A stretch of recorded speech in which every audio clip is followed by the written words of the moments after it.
thật có mang sông na cất chân hồ đi ta sẽ là bên sông cất đông vậy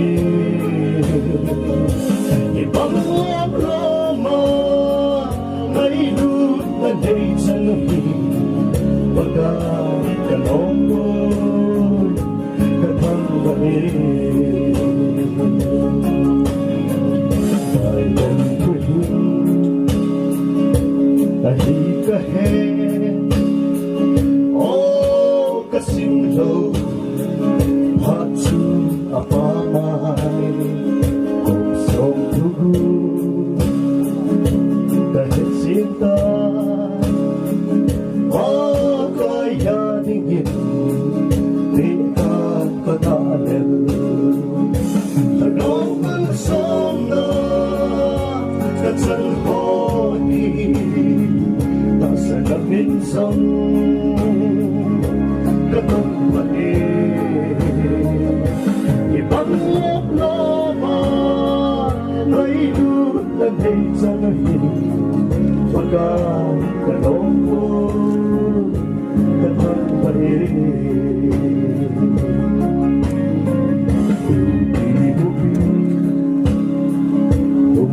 sông lên sông im đến băng hà ta xanh cả đời ta để xếp là hin cùng xếp cả hi tô sót in bì Giêsu Zoulen thật có mang sông na cả chân hồ đi ta sẽ làm nên dòng cả đông vậy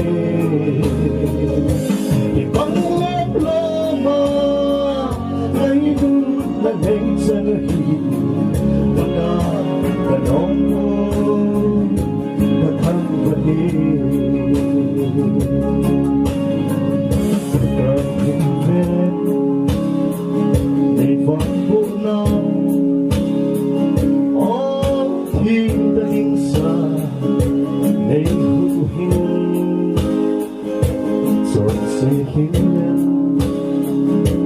bằng cả xa khi chân đầy quý khi đi alone hallelujah cao vẫn sông na cất chân hồ đi ta sẽ là bên sông cất đông vậy thì bắn lốp lo mơ mấy đứa đã thấy chân hi và cả nón môi cả thân vậy và cả nón môi cả thân vậy